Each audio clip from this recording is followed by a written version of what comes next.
الله الرحمن الرحيم ربنا تقبل منا انك انت السميع العليم صلوات على محمد وعلى محمد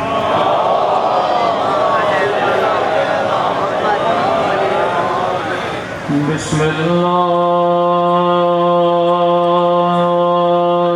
الرحمن الرحيم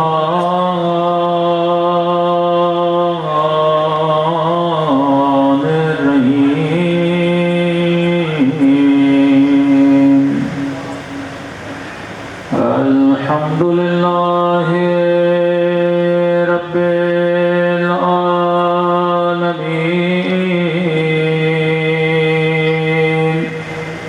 الحمد لله كما هو أهله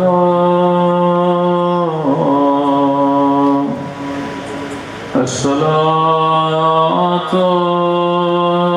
والسلام على سيد المرسلين وخاتم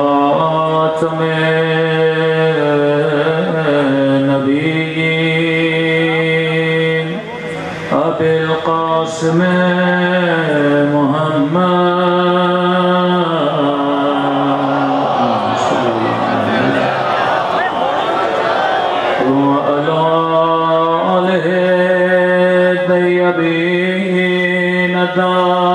الطاهرين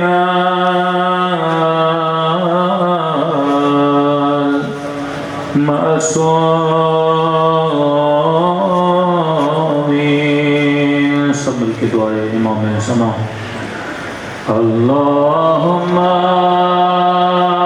كل وليك حجة ابن الحسن صلواتك عليه وعلى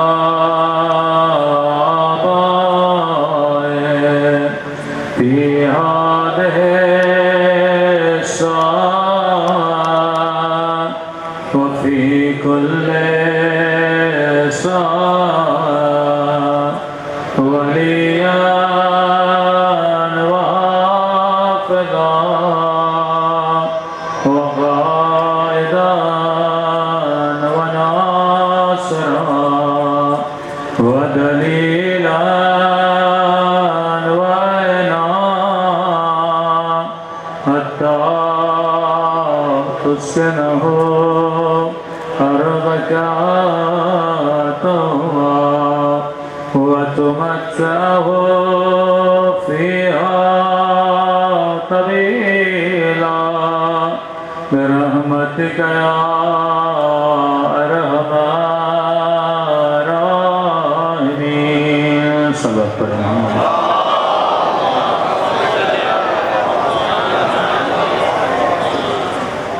بسم الله الرحمن الرحيم رب اشرح لي صدري ويسر لي أمري واحلل عقدة من لساني يفقهوا قولي أما بعد فقد قال سبحانه وتعالى في محكم كتابه بسم الله الرحمن الرحيم فاسألوا أهل الذكر إن كنتم لا تعلمون صلوات على محمد وعلى محمد.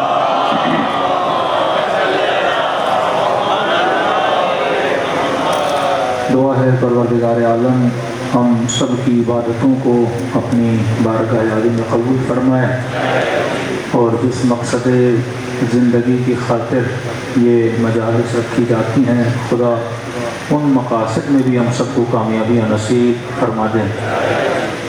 کائنات میں کوئی بھی ایسی چیز نہیں جسے خدا نے بے ہدف اور بے مقصد خلق کیا.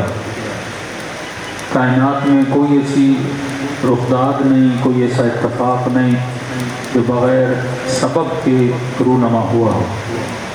ہم سب قیدی ہیں تقدیر الہی کے. ہماری زندگیوں میں بہت کچھ ایسے واقعات ہوتے ہیں جو ہمارے ہاتھ میں نہیں ہوتے، وہ الہی تقدیر کا حصہ ہوتے ہیں۔ جیسے حالیہ دور میں کئی بارشیں ہوئیں جس کے نتیجے میں کئی لوگ بے گھر ہو گئے، جس کے نتیجے میں کئی لوگوں کا نقصان ہوا۔ تو جن کے گھر گرے ان کے لیے بھی آزمائش ہے، اور جن کے گھر سالم ہیں ان کے لیے بھی آزمائش ہے۔ جو بندہ بھوکا ہے اس کے لیے آزمائش ہے صبر کی، لیکن جس کے گھر میں کھانا ہے اس کے لیے آزمائش ہے عطا کی، کہ وہ صرف خود کھاتا ہے یا اپنی کھانے کو غریبوں کے ساتھ تقسیم کرتا ہے۔ کئی لوگوں کے ذہنوں میں ایک سوال اٹھا کہ بارش تو اللہ کی رحمت ہے، پھر اس رحمت نے زحمت کو کیوں کھڑا کیا؟ مثلا ہمارا عقیدہ ہے کہ مجلس امام حسین رحمت ہے، خدا نہ خاصہ کوئی یہ بولے کہ مثلا یہ زحمت میں کیسے کھڑی ہو جائے۔ اذان رحمت ہے، ذکر خدا رحمت ہے، بارش بھی اللہ کی رحمت ہے، پھر یہ کیسی رحمت جس میں اتنی زحمت کہ ہزاروں لوگ بے گھر ہو گئے، لوگوں کا مال مویشی تباہ ہو گیا، ان کی ملکیتیں تباہ و برباد ہو گئیں۔ تو اللہ جب رحمت بھیجتا ہے اس میں چند پہلو ہوتے ہیں۔ ایک کبھی کبھی چھوٹا نقصان، وقتی نقصان ہمیں نظر آتا ہے، لیکن اس کے پس پردہ بہت زیادہ فائدہ ہوتا ہے۔ مثلاً آپ دل کے مریض ہیں، ڈاکٹر نے کہا آپ کا بائی پاس کرنا ہے، تو اس بائی پاس میں تکلیف تو ہے، لیکن اس تکلیف کے بعد ایک لمبی شفا ہے۔ بارش جب برستی ہے شاید آئے تو تکلیف ہو، لیکن اس کے بعد کیا ہے، لوگوں کے لیے کئی سالوں تک ان کی زمینوں کو فائدہ ہے۔ کربلا کو اگر وقت کے پیراہی میں دیکھو گے تو عاشورہ کا دن بڑی تکلیف کا دن تھا، لیکن کربلا کو ایک وقت کی بلندی میں دیکھو گے تو اگر کربلا نہ ہوتی آج یہ مجلس حسین نہ ہوتی، اگر کربلا نہ ہوتی آج مومن کے لیے کربلا جنت نہ ہوتی۔ اسی کربلا کی ایک قربانی جو امام حسین نے دی، کتنے لوگ کربلا کے صدقے میں حور بنے، کتنے لوگ کربلا کی وجہ سے جنتی بنے۔ یعنی اگر شیعت سے مجلس کو نکال دیا جائے، 5 منٹ کے لیے سوچیں، یہ مجالس عزا جو محرم اور سفر کی ہیں آپ شیعت سے نکال دیں، تو بقول امام خمینی کے پھر نہ اسلام بچتا ہے نہ شیعہ بچتا ہے۔ کہ اگر اسلام زندہ ہے تو محرم اور سفر کی وجہ سے زندہ ہے، اگر دین زندہ ہے تو کربلا کی وجہ سے زندہ ہے۔ تو وقتی طور پر شاید کوئی مصیبت لگتی ہے، لیکن ان دا لانگ ٹرم جب آپ دیکھیں گے اس کو بڑا فائدہ ہے۔ دوسری چیز، جب آپ نماز آیات کا نام سنتے ہو، بندہ رات کو سو رہا ہے، اچانک آسمان میں ایسی گرج و چمک ہوئی کہ آپ ڈر کے نیند سے اٹھ گئے اور آپ کے دل میں خوف پیدا ہوا، تو ایسے بندے پہ نماز آیات واجب ہو جاتی ہے۔ کیا مطلب؟ یہ ہر آیات کیوں بولتے ہیں؟ کیونکہ یہ ساری چیزیں اللہ کی نشانیاں ہیں۔ کبھی کبھی بندہ غافل ہو جاتا ہے اللہ کی قدرت سے، اس کے پاس تھوڑا مال تھوڑی دولت آتی ہے، یہ تکبر میں چلا جاتا ہے، اب مجھے کون نقصان پہنچا سکتا ہے، میں سب کچھ ہوں، میں نے اتنا بڑا گھر بنایا، میں نے اتنی بلڈنگز بنائی۔ تو اللہ بارش کے قطرات کو نازل کر کے ایک سبق دینا چاہتا ہے کہ اے میرے بندے، جب تو میرے بارش کے قطروں کا مقابلہ نہیں کر سکتا تو تو خدا کا مقابلہ کیسے کر سکتا ہے؟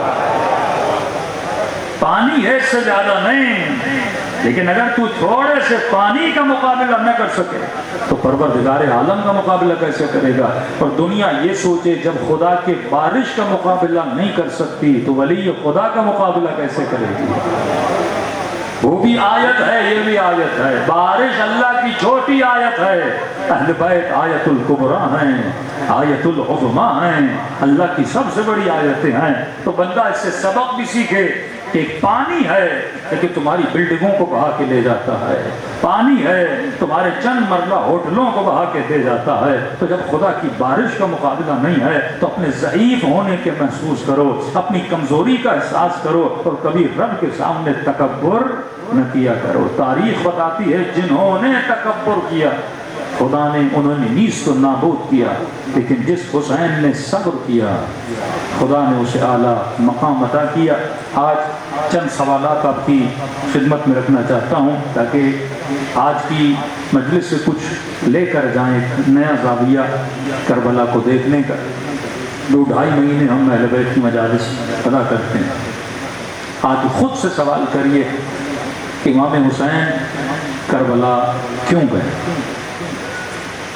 ہم سب کے ذہنوں میں چند جوابات ہیں، آج ان جوابات کو ذرا گنیں کہ کیا جوابات ہیں۔ سب سے پہلا جواب یہ آتا ہے امام حسین کربلا یزید کے مقابلے میں گئے۔ وہ یزید کا مقابلہ کیوں کرنے گئے؟ کیونکہ یزید شرابی تھا، یزید بدکار تھا، یزید دشمن دین تھا، اسی لیے امام حسین یزید کے مقابلے میں گئے۔ یہ سوال تو پھر ہمارے ذہنوں میں کھڑا ہونا چاہیے کہ اگر حاکم شرابی ہو، حاکم بدکار ہو تو امام پر واجب ہے کہ اس کے خلاف کیا کرے؟ قیام کرے۔ تو سوال یہ ہے کیا یہ وجوب صرف مولا حسین کے لیے تھا، بعد میں آنے والے اماموں کے اوپر نہیں تھا؟ پھر امام زین العابدین نے قیام کیوں نہیں کیا؟ پھر امام محمد باقر نے قیام کیوں نہیں کیا؟ پھر چھٹے امام نے قیام کیوں نہیں کیا؟ پھر ساتویں امام نے تلوار کیوں نہیں اٹھائی؟ پھر امام رضا نے تلوار کیوں نہیں اٹھائی؟ پھر امام حسن عسکری نے تلوار کیوں نہیں اٹھائی؟ اگر کسی کا شرابی ہونا یہ ہمیں اجازت دیتا ہے کہ ہم اس کے خلاف قیام کریں تو یہ قیام صرف مولا علی کی زندگی میں کیوں ملتا ہے؟ اس بحاف پہ کہ یزید شرابی ہے، اس بحاف پہ کہ یزید زانی ہے، امام حسین اس کے مقابلے میں جا رہے ہیں۔ دوسری چیز، یزید حسین سے کیا چاہتے تھے؟ ہم سب کے ذہنوں میں یہ ہے کہ یزید امام حسین سے بیعت چاہتا تھا۔ بھئی یزید مولا حسین سے بیعت کیوں چاہتا تھا؟ کبھی یہ سوچا؟ ہمارے ذہنوں میں یہ ہے کہ یزید اپنی حکومت کے لیے حسین سے بیعت چاہ رہا تھا، جبکہ تاریخ بتاتی ہے کہ یزید کو ووٹ آف کانفیڈنس کی ضرورت نہیں تھی۔ جس کی حکومت خطرے میں ہوتی ہے وہ کانفیڈنس کا ووٹ لیتا ہے، لیکن جس یزید کی حکومت کھڑی تھی، فوج اس کے پاس، حکومت اس کے پاس، یہاں باپ گیا بیٹا تخت پہ بیٹھ گیا، وہ صاحب حکومت بن چکا تھا، اسے مولا حسین کی بیعت کی ضرورت تو نہیں تھی۔ یا ایسا تو نہیں تھا کہ لوگوں نے کہا کہ یزید جب تک حسین تیری بیعت نہیں کریں گے ہم تجھے نہیں مانیں گے، ایسی بات کی نہیں تھی، بلکہ یزید اگر مولا حسین سے مقابلہ کر رہا ہے تو اپنی حکومت کو گرانے کی گویا کوشش کر رہا ہے۔ پھر اسے ضرورت کیا پڑی کہ امام حسین سے بیعت لے؟ دوسری چیز، جب یزید کو یزید کے باپ نے بتایا تھا کہ اے یزید حسین سے کبھی بیعت نہ لینا کیونکہ حسین کبھی تیری بیعت نہیں کریں گے، جب یزید کو یقین کامل تھا کہ حسین میری بیعت نہیں کریں گے، پھر یزید حسین سے بیعت لے کیوں رہا تھا؟ ان کی نسلوں کو پتا تھا نہ حسین کے بابا نے کبھی بیعت کی نہ حسین کبھی بیعت کریں گے، تو بیعت کا ماجرا کیا تھا؟ دوسری بات، جب امام حسین کو پتا تھا کہ یزید کو میری بیعت کی ضرورت نہیں، امام حسین مدینے رکتے، لشکر بناتے، لشکر بنانے کے بعد یزید کے مقابلے میں جاتے، نہ حسین مدینے رک رہے ہیں۔ عبید اللہ بن عباس نے کہا کہ مولا حسین رک جائیے، لشکر مضبوط بنائیے جائیے، اور عبید اللہ بن زبیر نے کہا کہ حسین میں نے آپ کے نانا سے سنا تھا کہ ان کا ایک نواسہ ہوگا جن کو بھیڑ کی طرح ذبح کر دیا جائے گا، مجھے خوف ہے کہ وہ نواسے آپ نہ ہوں۔ تو مولا نے فرمایا تو باہر والا ہے، تجھے پتا ہے، میں گھر والا ہوں، مجھے تو سارے واقعات میرے نانا نے بتائے ہیں۔ پھر کہا مولا حسین جانا ہے چلے جائیے، لیکن یہ کیا ماجرا ہے اپنے ساتھ بہنوں کو ساتھ لے کر جا رہے ہیں؟ آج تک دیکھا کوئی جنگ کے لیے جائے تو پوری فیملی کو لے کر جائے، آج تک دیکھا کوئی جنگ کے لیے جائے تو اپنی 4 سالہ بچی کو لے کر جائے، آج تک دیکھا کوئی جنگ کے لیے جائے تو اہل و عیال کو لے کر جائے۔ کہ حسین جانا ہے تو چلے جائیے، لیکن بچوں کو کیوں لے کر جا رہے ہیں، بہنوں کو کیوں لے کر جا رہے ہیں؟ امام حسین کا جملہ میرا خدا یہ دیکھنا چاہتا ہے کہ حسین کربلا جائے۔ یزید دشمن مولا حسین، مولا حسین دشمن یزید ہیں۔ امام کی اسٹریٹجی کیا تھی دشمن کے مقابلے میں، اور دشمن کی اسٹریٹجی کیا ہے مولا حسین کے مقابلے میں؟ جبکہ یزید کو پتا ہے کہ حسین بیعت نہیں کریں گے، پھر بھی بس ضد ہے بیعت لینے پر۔ دوسری چیز، اگر مسئلہ صرف حسین ابن علی تھے تو مولا کو قتل کر دیا، شہید کر دیا یزید نے، تو پھر ضرورت کیا پڑی کہ امام حسین کے لاشے کو پامال کیا جائے؟ یہ آپ کا دشمن ہے، آپ نے دشمن کو مارا، راستے سے ہٹ گیا، بات ختم ہو گئی نا۔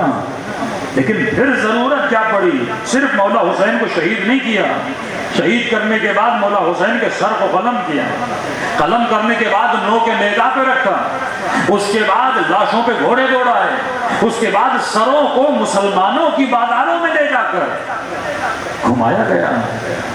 کہ یزید اتنا بے وقوف تھا، اسے پتا نہیں تھا اگر مسلمانوں کے بیچ میں جس محمد کا وہ کلمہ پڑھتے ہیں اسی کے نواسے کا سر میں بازاروں میں لے جاؤں گا تو کہ یہ لوگ میرے خلاف نہیں ہوں گے، کہ عوام کے جذبات میرے خلاف نہیں ابھریں گے۔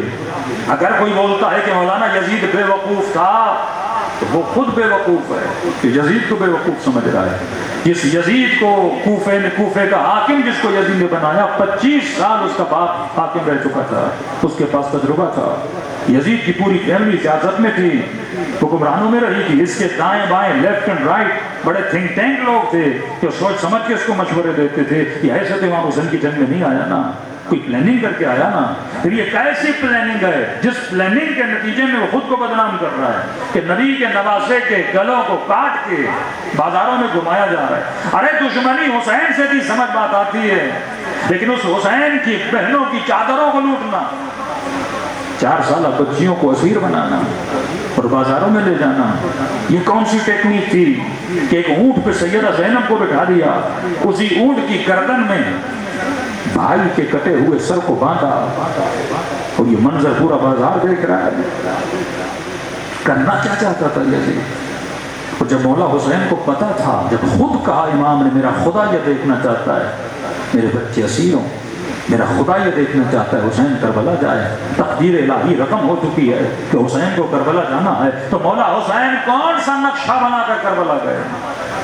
دشمن کے مقابلے میں جانا ہے کہ اسٹریٹجی ہوتی ہے۔ حسین ابن علی کی اسٹریٹجی کیا ہے؟ یزید کی اسٹریٹجی کیا ہے؟ اگر دشمنی حسین سے ہے تو مولا حسین کو شہید کرنے کے بعد پھر یہ بات بنتی نہیں تھی کہ ان کے بچوں کو اسیر بنایا جائے۔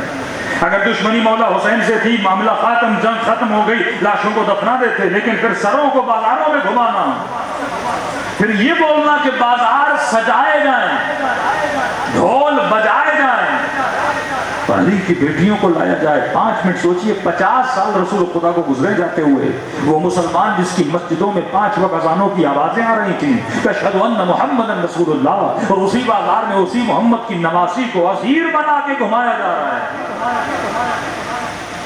کیا سوچ تھی یزید کی، کیا فکر تھی؟ ہم نے پوری یزیدیت کو 2 جملوں میں محدود کر دیا کہ یزید شارب الخمر تھا، یزید بے دین تھا، اسی لیے مولا حسین اس کے مقابلے میں گئے۔ کیا مامون دیندار تھا؟ کیا متوکل دیندار تھا؟ کیا منتصر دیندار تھا؟ کیا امین دیندار تھا؟ یہ جتنے حکمران عباسی بعد میں آئے جنہوں نے اتنا ظلم کیا کہ بغداد کی دیواروں کو بنانے کے لیے زندہ 40 سادات کو ان دیواروں میں چن دیا گیا، زندہ۔ ایسے حکمران گزرے جب رات کو سوتے تھے تو اپنے بیڈ کے اطراف میں سیدوں کے کٹے ہوئے کان لگاتا تھا، اور وہ شخص رہتا جب کان پہ دیکھتا تھا تو ہر مرنے والے کا نام اور اس کے باپ کا نام اس کانوں پہ درج ہوتا تھا۔ اتنا ظلم کیا کہ آپ کی سوچ ہے جو ظلم حجاجب نے یوسف نے کیا، یہ آپ کی سوچ ہے۔ یزید اگر مسئلہ شراب پینا تھا، مسئلہ یزید کی زنا کرنا تھا، مسئلہ اس کا بے نمازی ہونا تھا، تو جتنے بعد میں آنے والے حکمران تھے وہ بھی بے دین تھے، جتنے بعد میں آنے والے حکمران تھے وہ بھی شرابی تھے، لیکن آپ کو وہ سختی نظر نہیں آتی جو امام حسین کی یزید کے خلاف ہے۔ آپ کو وہ قیام کسی امام کا نظر نہیں آتا، حالانکہ ظاہراً دیکھا جائے میرے چھٹے امام کے شاگرد اتنے تھے کہ کربلا میں اصحاب حسین بھی اتنے نہیں تھے کہ 2-2 ہزار کی ایک کلاس لگتی تھی جب مولا لیکچر دیتے تھے، ہزاروں کی تعداد میں مولا کے شاگرد آتے تھے اور مولا کے لیکچر سنتے تھے۔ پھر چھٹے امام نے کبھی تلوار سے قیام کیوں نہیں کیا؟ مولا حسین نے قیام کیا تو قیام کی وجہ کیا تھی؟ یزید کے ذہن میں چل کیا رہا تھا؟ کیا اس سے پہلے جو تھے کہ انہوں نے شراب نہیں پی؟ عالم یہ تھا بنی امیہ کے حاکموں کا، یہ سنت کی کتابوں میں موجود ہے کہ شراب پی کر نماز پڑھاتے، اور عالم بدبختی یہ تھا کہ جب لئی نے 2 رکعت کو 4 کر دیا تو پوچھنے والے نے کہا کہ آپ نے آج نماز صحیح نہیں پڑھائی۔ اس نے کہا کیا مطلب؟ کہا آپ نے صبح کی 2 4 کر دی۔ اس نے کہا میرا شکریہ ادا کرو، میں نے کم تو نہیں کی نا، اضافہ کر کے ہی پڑھایا ہے۔ اور اس قدر شراب پی کے نماز پڑھاتے تھے کہ الٹیاں مسلوں پہ کرتے تھے۔ مسجد کو اپنی گندگی سے نجس کر دیتے تھے. یہ عالم تھا. ایسے ہی بات میں آنے والے حکمرانوں کا بھی عالم تھا. لیکن ہمیں نہیں ملتا کسی اور امام نے تلوار اٹھائی ہو. حسین کیوں تلوار اٹھا رہے ہیں؟ ذرا سوچو. اگر یزید کی فکر کو سمجھنا ہے نا تو یزید کی شعر و شاعری پڑھ لو. یزید کا پلان کیا تھا؟ یزید کا پلان یہ تھا. وہ برملا منبر پہ جا کے تو جملے بولتا تھا. کہتا تھا لا وحی نزل، نہ کوئی وحی آئی، نہ جبرائیل آیا، نہ کوئی قرآن آیا. یہ وہ ڈھونگ تھا جو بنو ہاشم نے رچایا. مطلب نبی کا انکاری، وحی خدا کا انکاری، کہ یہ سارا ڈھونگ ہے جو بنو ہاشم نے رچا. علیہ باللہ رسول نے ڈھونگ رچایا. علیہ باللہ علی نے ڈھونگ رچایا. کوئی قرآن نہیں، کوئی خدا نہیں. اب یزید اپنی سوچ کو عوام تک کیسے لائے؟ وہ یہ چاہتا تھا جو اسلام اور دین رسول خدا لایا ہے میں اس کو جڑوں سے اکھاڑ دوں اور لوگوں کو بولوں یہ کچھ بھی نہیں تھا. یہ سمجھو ایک جادو تھا، ایک ڈھونگ تھا، ایک ڈرامہ تھا جو بنو ہاشم نے رچایا. ہم واپس پھر اسی بت پرستی کی طرف چلے جائیں، ہم واپس پھر اپنے خداؤں کی طرف چلے جائیں. بنو امیہ کو سب سے بڑی تکلیف یہ تھی کہ رسول نے آ کے ان کے خداؤں کا لوگوں کو انکاری بنا دیا تھا اور کلمہ لا الہ الا اللہ کا پابند بنا دیا تھا کہ کوئی الہ نہیں سوائے اللہ کے. ان کو بت پرستی سے ہٹایا. یہ چاہتا تھا پھر سے لوگوں کو بت پرست بنا دیا جائے اور اس کے لیے ضروری تھا کہ حسین اس کی بیعت کریں. سب نے بیعت کر لی تھی لیکن حسین کی بیعت بڑی کام کی بیعت تھی. کیوں؟ جب مولا حسین بیعت کریں گے اور جب یزید لوگوں میں جائے گا اور ان کو یہ فکر دے گا کہ کوئی دین نہیں، کوئی قرآن نہیں، کوئی وحی نہیں، یہ سب ایک ڈرامہ تھا، اور لوگ کہیں گے یزید تو جھوٹ بول رہا ہے. یزید دکھاتا کہ دیکھ حسین نے میری بیعت کر دی. جب محمد کا نواسہ مان رہا ہے تو تم لوگ کیوں نہیں مان رہے؟ پلان نمبر 2 کیا تھا؟ اگر حسین بیعت نہ کرے تو حسین کو قتل کر دو. لیکن قتل حسین سے یزید کو فائدہ تو نہیں ہونا تھا نا. اگر مولا حسین شہید ہو جاتے تو یزید کیسے لوگوں کو بے دین بناتا؟ اگر مولا حسین شہید ہو جاتے وہ کیسے بولتا کہ کوئی خدا نہیں، کوئی دین نہیں؟ تو یزید نے امام حسین کو شہید کروایا اور اس کے بعد یہ پلان بنایا کہ آل رسول پہ اتنا ظلم کرو کہ لوگ ایک سوال اٹھائیں. کہا لاشوں کو پامال کرو، سروں کو کاٹ کے بازاروں میں لے جاؤ، نواسیوں کو اسیر بناؤ، 4 سالہ بچی کو تماچے مارو. اور تماچے یہ نہیں کہ تنہائی میں مارنا، بازاروں میں جا کے تماچے مارنا. یہ روایات کے جملے ہیں، راوی کوئی شیعہ نہیں. کہ امام حسین کا سر شام کے بازار میں زمینوں پہ پھینکا گیا اور نیزے کی انیوں سے مارتا تھا کہ میرے مولا سجاد فرماتے ہیں یہ وہ ایک مقام تھا جہاں پہ میرے بابا کی کٹی ہوئی گردن سے آواز آئی کہ ظالم مارنا ہے مار، بیٹی کے سامنے نہ مار. کون کرتا ہے ایسا؟ کیوں بچیوں کو لوگوں کے سامنے؟ یہ دوسرا پلان تھا اس کا. پہلا پلان حسین سے بیعت لوں، اگر بیعت نہ کی اتنا اس گھرانے کو اسیری میں مبتلا کرو اور پھر لوگوں کے اندر لے جاؤ. لوگ کون؟ جو کلمہ پڑھنے والے، لوگ کون؟ جو لا الہ الا اللہ کے ماننے والے، لوگ کون؟ جو محمد کی رسالت پہ ایمان رکھنے والے.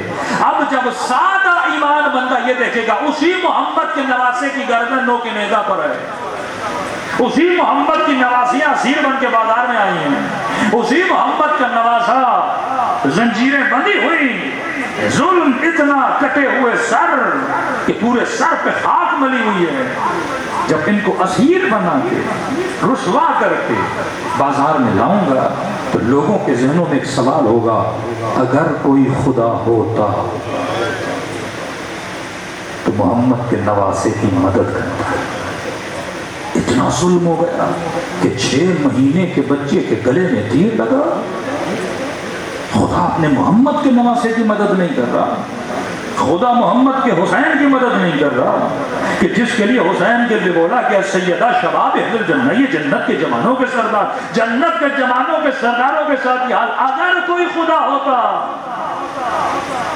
کئی کمزور دل مومن جب کرونا کے دن آئے نا، ابھی میں انٹیریئر زند سے کئی غریب کہہ رہے تھے اگر کوئی خدا ہوتا تو ہماری مدد کرتا، اگر کوئی خدا ہوتا سیاستدانوں سے پوچھتا، اگر کوئی خدا ہوتا علی والا کیوں مرتا، اگر کوئی خدا ہوتا.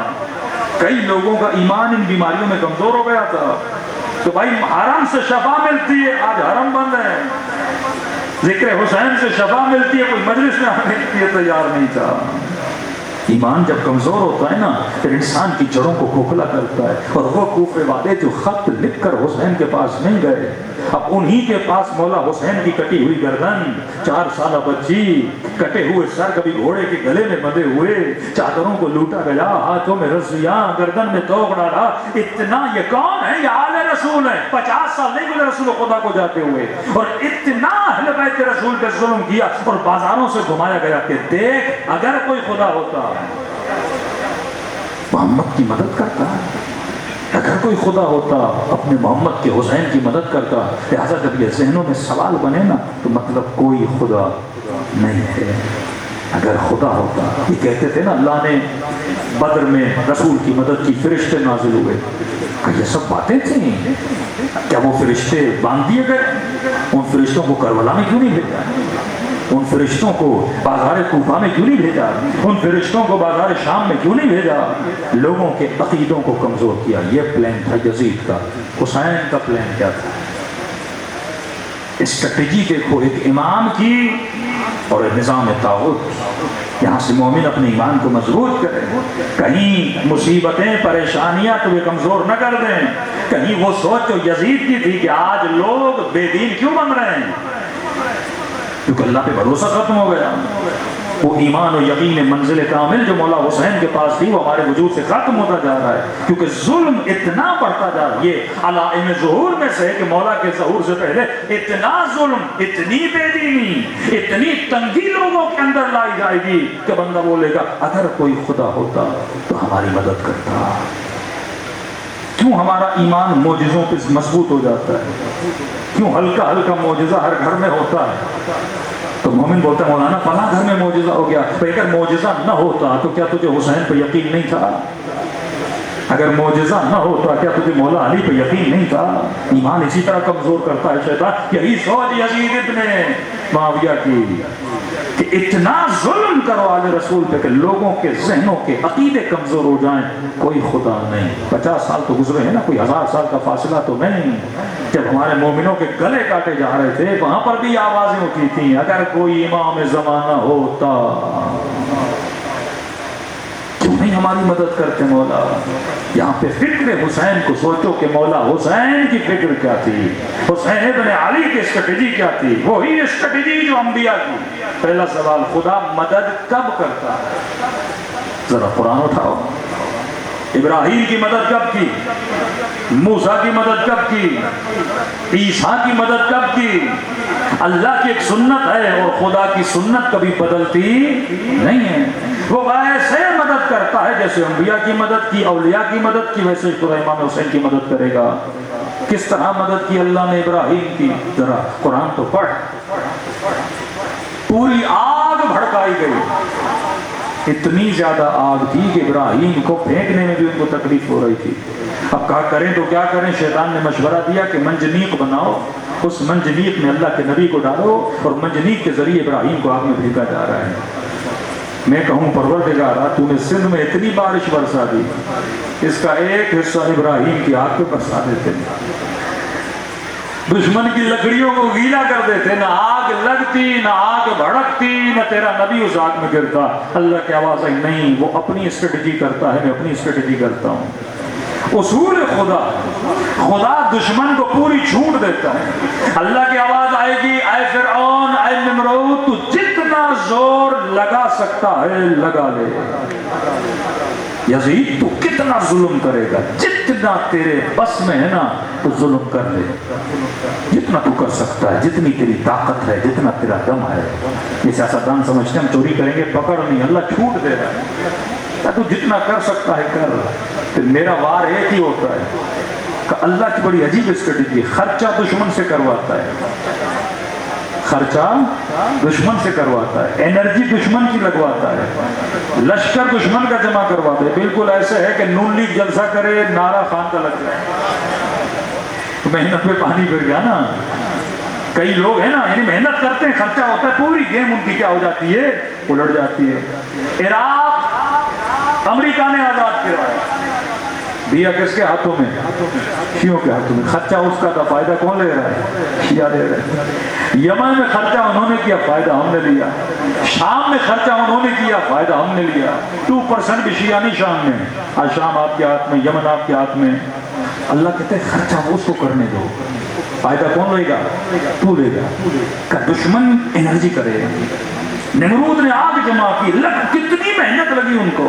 یعنی آپ تصور تو کریں، اتنی آگ تھی کہ ابراہیم کو پھینکا نہیں جا رہا تھا. منجنیق منائی، فاصلوں سے ابراہیم کو ڈالا اور منجنیق کے ذریعے ابراہیم کو پھینکا.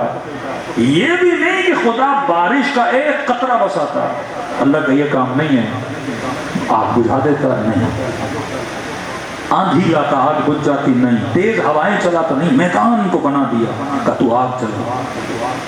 ہوا بھی نہیں لاؤں گا، بارش بھی نہیں برساؤں گا. اور یہ بھی نہیں کہ ابراہیم کو بچانے کے لیے آگ کو بجھا دے کہ نہیں. اور جب ابراہیم کو، اب یہاں پہ دو کیریکٹر ہیں. دشمن کا کیریکٹر پوری انرجی کر کے ولی خدا کو مارنا چاہتا ہے. اللہ کا کیریکٹر صبر کر کے دیکھتا رہا. ابراہیم کا کیریکٹر جسے آگ میں پھینکا جا رہا ہے، وہ ایک لمحے کے لیے بھی اللہ کی مدد کا منتظر نہ رہا. یہی سوچ امام حسین کی ہے. مولا حسین کے ذہن میں ایک منٹ کے لیے بھی یہ نہیں آیا کہ خدا میری مدد کرے گا. کہ حسین تو وہ کر جو تیرا کام ہے، میں وہ کروں گا جو میرا کام ہے.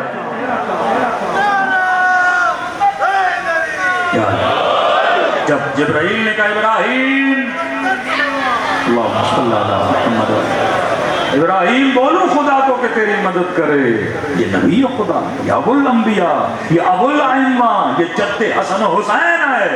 کہ جبرائیل جب تجھے پتا ہے میں آگ میں گر رہا ہوں، جب میرے رب کو نہیں پتا تو مدد مانگنے کی ضرورت نہیں ہے. اگر اسے جلنا پسند تو ابراہیم کو جلنا پسند.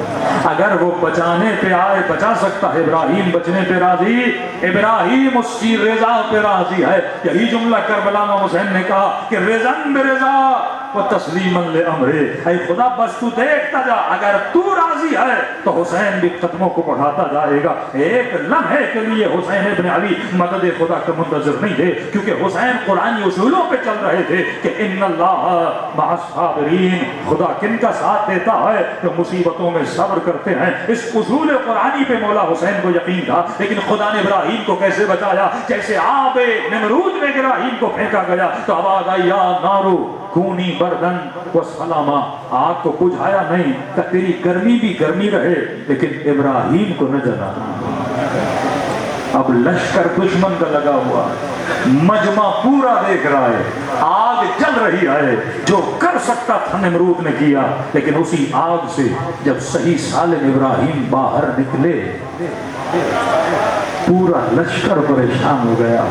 محنت اس نے کی، کتنا کام کرتا حضرت ابراہیم، یہ پورا مجمع جمع کرنے میں. مجمع دشمن نے لگایا، نعرے ابراہیم کے لگ گئے. یہ خدا کا کام ہے. کام دشمن انرجی لگاتا ہے. آخر میں فتح کس کی ہوتی ہے؟ کہ کبھی گھبرایا نہ کرو، اتنے شیعہ مر گئے اتنے شیعہ مر گئے، جو کرنا ہے ان کو کرنے دو، جتنا زور لگتا ہے لگنے دو. کبھی کا ان کی مجلس میں جانا بدعت ہے، کبھی کا ان کا نیاز کھانا حرام ہے، کبھی قلم کے نیچے سے گزرو گے نکاح باطل ہے. نقصان ہمارا نہیں کر رہے تھے، اپنوں کے نکاح باطل کر رہے تھے. فائدہ پھر بھی مولوی کا ہو رہا تھا نا، ان کے مولوی کا، ہمارا تو کوئی فائدہ تھا بھی نہیں. یعنی نقصان وہ اپنا کر رہے ہیں، انرجی لگا لگا کر. آج وہ ساری چپیڑیں ان کے چہرے پر پڑ رہی ہیں. جب ان کی نسلیں، ان کے بڈھے بول رہے ہیں کہ پوری زندگی تو نے ہمارے نکاح باطل کی، آج پتا چلا نکاح باطل تھا ہی نہیں. پوری زندگی تم نے ہمیں جھوٹ بولا. آج میڈیا سے ثابت ہو گیا، شیعوں کی مجلسوں سے ثابت ہو گیا کہ مجلسوں میں ایسا کچھ نہیں ہوتا. باطل کتنا ابھرے گا، بالآخر حق ابھر کے واپس آ جاتا ہے. تو خدا کی ایک اسٹریٹجی ہے، وہ ان دی اینڈ ایک ایسا کام کرتا ہے کہ دشمن کی ساری محنت پہ پانی پھیر دیتا ہے. پہلے دشمن کے چہرے کو ظاہر کرتا ہے کہ دیکھ تیرا دشمن کیسا تھا. واللہ اگر کربلا نہ ہوتی نا، بنی امیہ کا چہرہ لوگوں پہ ظاہر نہ ہوتا. آج بھی لوگ یزید کی تصویریں پڑھ رہے ہیں. اب تصور کرو یزید اگر اپنی یزیدیت نہ کرتا، وہ مسلمانوں کا کوئی پانچواں یا چھٹا خلیفہ بھی بن جاتا، یہ عقیدہ ان کا ہو جاتا. امام حسین اس کے چہرے کو ظاہر کیا. پھر آتے ہیں حضرت موسیٰ، یہ قرآنی قصے ہیں، حدیث نہیں ہے.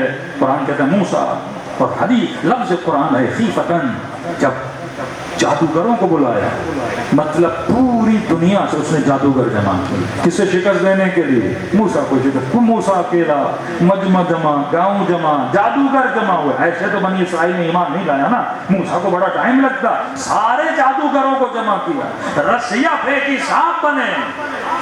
قرآن کہتا ہے حضرت موسیٰ ڈر گئے، اے خدا میں کیا کروں؟ اللہ نے کہا گھبراؤ نہیں، اتنے سانپ بنے۔ اللہ نے کہا یہ لکڑی تیرے ہاتھ میں سے پھینک دے، ایک لکڑی نے ساری محنتوں کو نگل لیا۔ ایک لمحے میں خدا نے کسے جتایا؟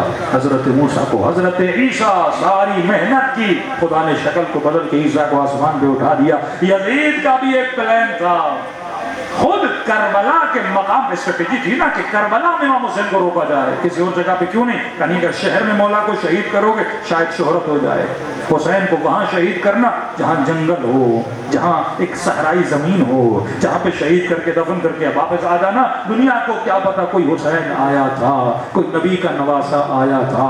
اب آج 40 کے دنوں کو دیکھو اور اللہ کے معجزے کو سمجھنے کی کوشش کرنا۔ اللہ کی آواز ہے یزید تو جو کر سکتا ہے کرو، پھر خدا دیکھ کیا کرتا ہے۔ یزید جس جگہ کو تو نے حسین کے جنگل بنایا تھا، جس جگہ کو تو نے حسین کا مقتل بنایا تھا، ایک جنگل کو تو نے حسین کا مقتل بنایا، میں بھی تیرا خدا نہیں اگر اسی جنگل کو مومن کے لیے جنت نہ بنایا۔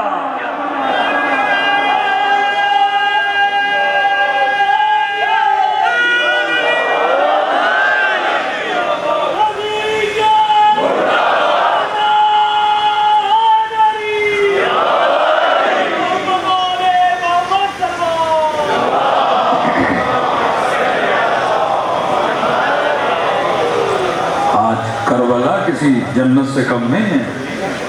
کبھی غور کیا کہ جتنی روایات و احادیث ہیں ثواب زیارت امام حسین کے بارے میں، یہ کیوں ہے کہ ایک زیارت کا ثواب مثلا 70 عمروں کے برابر ہے، عرفہ کی زیارت کا ثواب حج کے برابر ہے۔ یہ بار بار اس کو عمرے اور حج سے کیوں جوڑا جاتا ہے؟ کیونکہ آخری زمانے میں مومنوں کا حج کربلا بنے۔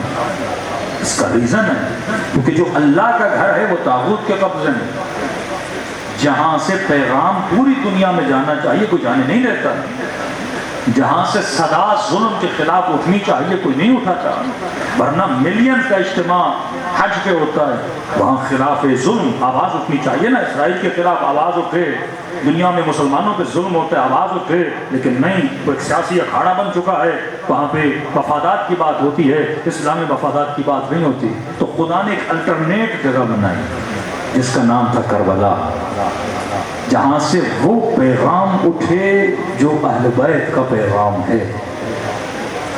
آج واقعاً بندہ دیکھے، یعنی حج سے زیادہ رش کربلا میں بڑھا ہے۔ کیوں؟ یہ دلوں کو کون موڑ رہا ہے؟ اتنی محبت اور الفت دلوں میں کون ڈال رہا ہے کہ صدیاں گزر گئی، آج بھی ہمیں حسین میں بندہ روتا ہے تو ایسا لگتا ہے جیسے کل امام حسین شہید ہوئے۔ یہ غم کو اتنا تازہ رکھنا یا کہ کسی معجزے سے کم ہے؟ اللہ نے ابراہیم کی مدد کی، موسیٰ کی مدد کی، عیسیٰ کی مدد کی۔ میرے معصوم فرماتے ہیں حسین ابن علی کی قربانی جب سر کاٹ دیے گئے، لاشوں کو پامال کر دیا گیا، اب سر تھا نوک نیزہ پر، اور اس نے لوگوں کے ذہنوں میں ابہام ڈالا کہ اگر کوئی خدا ہوتا نبی کے نواسے کی مدد کرتا تاکہ لوگ منکر پروردگار عالم بن جائے۔ پھر امام سجاد فرماتے ہیں اسی اثنا میں، اسی لحظات میں جب لوگ یہ سوچ رہے تھے اگر کوئی محمد ہوتا، اگر کوئی خدا ہوتا تو اپنے نبی کے نواسے کی مدد کرتا، کہ اسی درمیان حسین کی کٹی ہوئی گردن نے قرآن کی تلاوت کرنا شروع کر دیا۔ دشمن کی محنت پہ پانی گر گیا، کلیسا میں سر گیا، سر سے نور نکلنا شروع ہو گیا، جہاں جہاں خون کے قطرات گرتے گئے وہ زیارت گاہ بنتی گئی، ہر سال وہ خون تازہ ہو کر اپنے وجود کو بتانے لگا، کبھی اندھوں کو شفا ملنے لگی، جس زندان میں سیدانیوں کو رکھا گیا تو بیمار بچی گزرتی نا اسے شفا مل جاتی. کہتے شام میں رش لگ گیا, جتنے معذور تھے وہ اپنے بچے آ کے زندان کی دیوار پر رکھ لیتے. لوگوں نے کہا کیا ہوا؟ کہ پتہ نہیں اس دیوار میں ایسا کیا ہے, یا بچہ سر رکھتا ہے اسے شفا مل جاتی ہے, یا نابینا کو شفا مل جاتی ہے. ایسا تھا کیا کہ جب معجزے نکلنے لگے تو خدا جب جواب دیتا ہے تو اپنے حساب و کتاب سے جواب دیتا ہے. دین خدا میں جلدی نہیں, خدا رسوا کرتا ہے تو ایسا رسوا کرتا ہے آج تک یزید کھڑا نہیں ہو سکا. اور اہل بیت کے نام کو خدا نے کیسے بلند کیا. دشمن ایک اسٹریٹجی بنا تو اسے چھوڑ دیں. فرماتے آج یہ جو آپ 40 دیکھ رہے ہو, واقعہ جوانوں کے لیے عرض کر رہا ہوں, اگر کوئی یہ دیکھنا چاہے کہ جب امام زمانہ ظہور کریں گے تو مولا کی حکومت کیسی ہوگی, حکومت امام زمانہ کا, اس میں لوگوں کا مزاج کیسا ہوگا, ایک جھلک اگر کوئی دیکھنا چاہے تو علماء فرماتے ہیں 40 پہ جب جاتے ہو نا, 40 حکومت امام زمانہ کی ایک جھلک کا نام ہے. آپ کہیں گے مولانا وہ کیسے ہے؟ 40 میں سب لوگوں کے مزاج بدل جاتے ہیں. دیکھیے امام زمانہ آ کر کوئی جادو کی چھڑی تو نہیں لگائیں گے نا کہ کہتے ہیں ایک بندہ سونا چاندی لے کر گلیوں میں گھومے گا, کوئی مجھ سے خیرات لینے والا کوئی لینے والا نہیں ہوتا. کوئی خاتون کوفے میں اپنے بدن پہ سارا سونا پہن کر بصرے کی طرف جائے گی, نہ کوئی سونا لینے والا ہوگا نہ کوئی اسے دیکھنے والا ہوگا. کیا ہوگا ایسا معاشرے میں؟ امام زمانہ والے معاشرے کو اگر دیکھنا ہے نا 40 چلے جاؤ. بندہ اپنا بستر کسی کو نہیں دیتا. آج تک دیکھا ہے آپ کے گھر میں واشنگ مشین ہے, آپ محلے والوں کو بولو جس نے کپڑے دھونے ہیں میرے گھر میں آ کے دھو لے, کرتا ہے کوئی؟ مومن کہتا ہے میں 40 پہ گیا ایک راتی کے گھر, نئے نئے ڈبوں سے نئے نئے برتن نکالے, نئے نئے کمبل نکالے, نئی نئی چادریں نکالی. میں پریشان ہو گیا, میں نے کہا وہ تو پڑے ہوئے ہیں, وہ بھی صاف ہیں الحمدللہ, وہ رکھو نا, برتن تو تیرے گھر میں ہیں, یہ نئے نئے سیل پہ ایک برتن کیوں نکال رہا ہے؟ کہ یہ میرے نہیں. کہ کس کے ہیں؟ کہ یہ میری بیٹی کا جہیز ہے. کہ پھر ہمیں کیوں دے رہے ہو؟ تو میرا دل ہے کہ تم استعمال کرو گے, جب یہ شوہر کے گھر جائے گی اس کے لیے باعث برکت بنے گے. 70 سال کا بوڑھا تمنا کر رہا ہوتا ہے میرے ہاتھ سے پانی کا گلاس لے لے. آفیسر ٹائپ کے لوگ زمین پہ بیٹھے ہوتے ہیں, ذرا اپنی بوٹ تو سامنے لا, میں پالش کرنا چاہتا ہوں. آج تک دیکھا کوئی ایس پی اور ڈی ایس پی کسی غریب کو بولے اپنا پاؤں تو سامنے لا, میں تیرے جوتے پالش کرنا چاہتا ہوں. یہ ہو کیا جاتا ہے لوگوں کو 40 میں؟ یہ معجزہ نہیں ہے. گھروں کے دروازے کھلے ہیں, آ جاؤ ہمارے گھر میں سو جاؤ. ارے اتنا سیلاب آیا پاکستان میں, کسی نے اپنے گھر کے دروازے نہیں کھولے. کروڑ پتی لوگوں کی جیب سے 1 اور 1.5 لاکھ سے زیادہ میں نے کسی کو نہیں دیکھا نکالتے ہوئے دیکھا. کیوں کسی نے اپنے بینگلوں کے دروازے نہیں کھولے کہ جن شیعوں کے گھر تباہ ہوئے, آ جاؤ ہمارے گھر میں سو جاؤ. کسی نے اپنے بسترے نکال کے غریبوں کے لیے نہیں بھیجے, کسی نے اپنے برتن نکال کے غریبوں کے لیے نہیں بھیجے. کربلا میں ایسا کیا ہوتا ہے جو پاکستان میں نہیں ہو رہا؟ کربلا جھلک ہے ظہور امام زمانہ کی. جب مولا کا ظہور ہوگا نا, سب کے مزاج ایسے ہوں گے جیسے 40 میں لوگوں کے ہوتے ہیں. تبھی کوئی غریب نہیں رہے گا, تبھی کوئی زکات لینے والا نہیں رہے گا. 40 پہ جاؤ, دروازے کھلے ہیں, مومن تھکا ہوا بیٹھو, میں تمہارے پاؤں دباؤں. بوڑھا جوان پورا مال جو کچھ اس کے پاس ہے سبیلے لگاتا ہے, کھانے رکھتا ہے, آؤ کھاؤ. مطلب کوئی بھوکا نہیں رہے گا, امام زمانہ کی حکومت آئے گی. کوئی غریب نہیں رہے گا, امام زمانہ کی حکومت آئے گی. کوئی چور نہیں رہے گا, امام زمانہ کی حکومت آئے گی. کوئی فاسق و فاجر نہیں رہے گا, امام زمانہ کی حکومت آئے گی. آج فسق و فجور کیوں ہے؟ کیونکہ امیر امیر ہو رہا ہے, غریب غریب ہو رہا ہے. امیر اپنا مال دینے کے لیے تیار نہیں, لیکن 40 میں یہ مزاج نہیں ہے. لوگوں کے گھر کھلے ہوئے, گویا سب سخی بن گئے, سب کریم بن گئے, سب صبور بن گئے. سب کے اندر وہ جذبہ جو علی کے وجود میں جذبہ تھا, رات کے اندھیروں میں یتیموں کو کھانا کھلانا, فقیر کا سر دبانا, فقیر کے پاؤں دبانا. کیا ہو جاتا ہے لوگوں کو 40 میں؟ سب کے وجود میں کردار علی کیسے اجاگر ہو جاتا ہے. اب 40 پہ چلتے ہیں تو لگتا نہیں کوئی عام آدمی چل رہا ہے. اتنا مقام کہ اپنا سب کچھ لٹانے کے لیے تیار ہے. فرمایا 40 ظہور امام زمانہ کی ایک جھلک ہے. جب مولا ظہور کریں گے نا سب کا مزاج ایسا ہو جائے گا جیسا آپ کا اربعین میں ہوتا ہے. یہ کسی معجزے سے کم نہیں ہے. یہ امام تیاری کروا رہے کہ جب میرا ظہور ہوگا تو اے مومن ویسے بننا جیسا تو اربعین میں جا کے بن جاتا ہے. یا بندہ اپنے ساتھ والی دکان سے بھی چیز لینا چاہے نا تو موٹر بائک ہو تو اس پہ جاتا ہے, صاحب گاڑی ہو تو گاڑی پہ جاتا ہے. اترنا برداشت نہیں. پتا ہو گھر میں ایسی ہے باہر کیوں نکلے مولانا بڑی گرمی ہے ایسی روم میں بیٹھے رہیں گے. پر اربعین میں نہ کسی کو ایسی اچھی لگتی ہے کہ گرمی ہے ذرا بیٹھ جا کر نہیں مجھے کربلا پہنچنا ہے. بدن کو آرام پسند ہے, آسائش پسند ہے. چھالے نکل آتے بندہ چل چل کے پاؤں میں درد ہو جاتا ہے, پاؤں کی پرواہ نہیں کرتا. یہ جذبہ کہاں سے آیا؟ بوڑھے سے بوڑھے 80 سال کے بوڑھے چل رہے, ارے تو گھر بیٹھی عمر ہے آرام کرنے کی, کہا نہیں مجھے حسین تک جانا ہے. یہ ٹریننگ ہے. تو قبر حسین کی طرف نہیں, تو وقت امام کی طرف جانے کی تیاری کر رہا ہے. کہ جب علم ناصر ینصرنا کی آواز آئے پوری دنیا کے لوگوں کا مزاج یہ بن جائے گا. سب اپنے گھروں کو کھول دیں گے, اپنے وجود کے دروازوں کو کھول دیں گے, اور یہ قربانی کا جذبہ ہر انسان کے وجود میں آئے گا اور مولا کی آواز پہ لبیک کہے گا. تو اربعین کسی معجزے سے کم نہیں, اس صفات کو اپنے اندر پیدا کرنے کو. وہ بھی فرماتے ہم کریم ہیں, ہم کریم ہیں. ایک جملہ پھر ربط مصیبت کی لیے کوشش کرو. ایک تو حسین کا مقصد تھا, یزید چاہتا تھا دین کو جڑوں سے اکھاڑا جائے. مولا حسین نے وہ کیا جو ایک امام کی ڈیوٹی تھی. اس کے بعد اللہ کا کام تھا وہ اپنے دین کو کیسے بچاتا ہے. دوسرا مقابلہ امام حسین کا. آج اس چیز کو فیل کری اپنے ملک میں بھی, اپنے گھروں میں بھی, اپنے رشتہ داروں میں بھی. سب جملے بول رہا ہوں. کربلا میں لشکر حسین اور لشکر یزید کا مسئلہ یہ نہیں تھا کہ لشکر حسین والے خدا نخواستہ خدا کو نہیں مانتے, لا لشکر یزید والے مثلا خدا کو نہیں مانتے. فرماتے مولا حسین کے لشکر میں بھی نماز ہوتی تھی, یزید کے لشکر میں بھی نماز ہوتی تھی. یہاں پانی کی کمی تھی, تیمم کر کے غسل شہادت لیا جا رہا تھا 9 کی رات.